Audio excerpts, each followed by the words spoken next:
यह चैनल केवल मनोरंजन के लिए है। हम किसी भी प्रकार के अंधश्रद्धा को बढ़ावा नहीं देते। दिसंबर महीने में काफी ठंड का माहौल रहता है। इतनी सर्द रात में कोई भी अपने घर से बाहर नहीं निकलता था। फरीदाबाद के पाली गांव में भी कुछ ऐसा ही हाल था।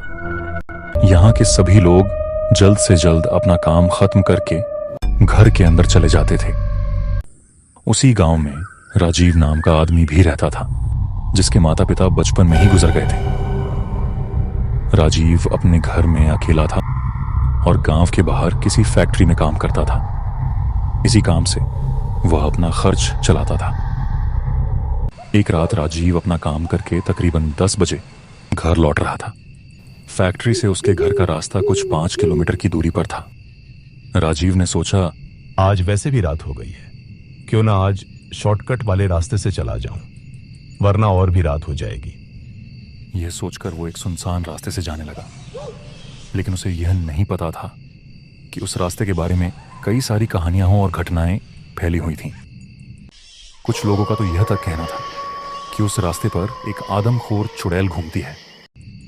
सर्द रात में राजीव उस रास्ते पर बढ़ते हुए जा रहा था।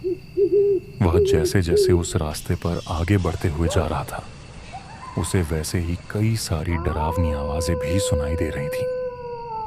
उसने अपने मन में कहा, कहीं मैंने इस रास्ते पर आकर कोई गलती तो नहीं कर दी है। मैं एक बार इस रास्ते से निकलकर अपने घर पहुंच जाऊं, फिर इस मनहूस रास्ते पर कभी नहीं आऊंगा। ऐसा सोचकर राजीव चलने लगा। कुछ दूर जाने पर उसे एक औरत एक पेड़ के पास खड़ी हुई दिखाई दी। उसने सोचा, ये औरत इस कड़कते ठंड की रात में यहां पर क्या कर रही है? उसे एक बार को तो लगा कि वह उसके पास जाए और उसका यहां पर आने का कारण पूछे। कुछ देर के लिए राजीव उस अनजान औरत को निहारने लगा कि तभी उस औरत ने राजीव को कहा, सुनो, तुम मेरे पास आओ। राजीव के बदन में ठंडी हवा दौड़ गई और उसके मन में आया कि ये औरत मुझे अपनी ओर क्यों बुला रही है।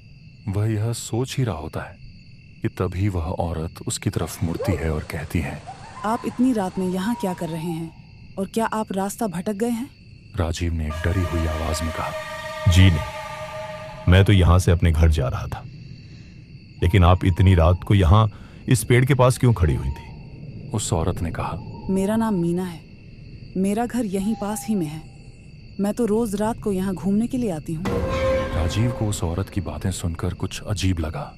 ये औरत मुझे कुछ ठीक नहीं लग रही है।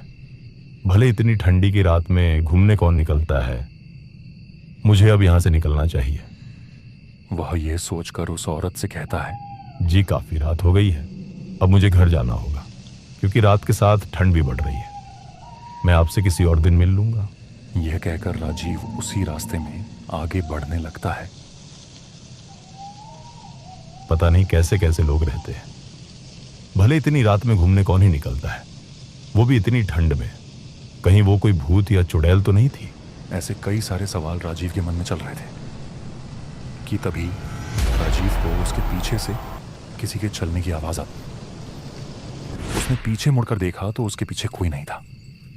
राजीव आगे मुड़ा और फिर से चलने लगा।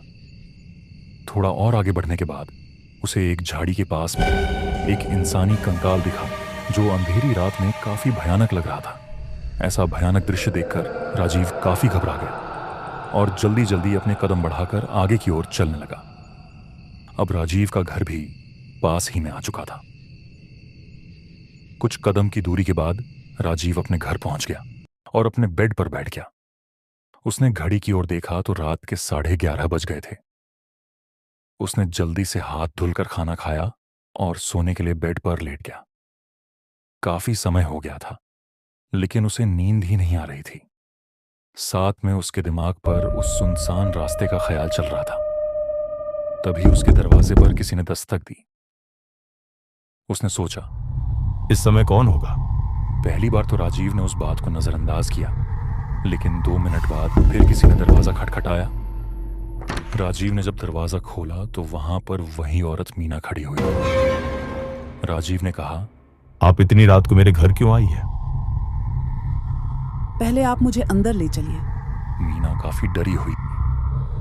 राजीव ने मीना को बेड पर बैठाया कि तभी मीना एक चुड़ैल के रूप में बदल गई और फिर एक डरावनी आवाज में बोली, क्यों राजीव, तू उस रास्ते से क्यों आया?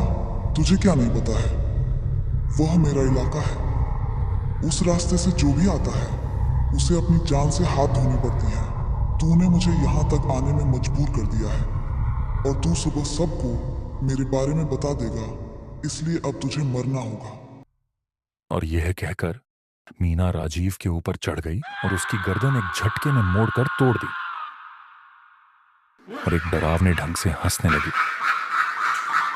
अब राजीव की लाश उसके बेड पर पड़ी हुई थी। उसने उस भूतिया रास्ते से आकर कितनी बड़ी गलती की थी, जिसका परिणाम उसे अपनी जान देकर भुगतना पड़ा।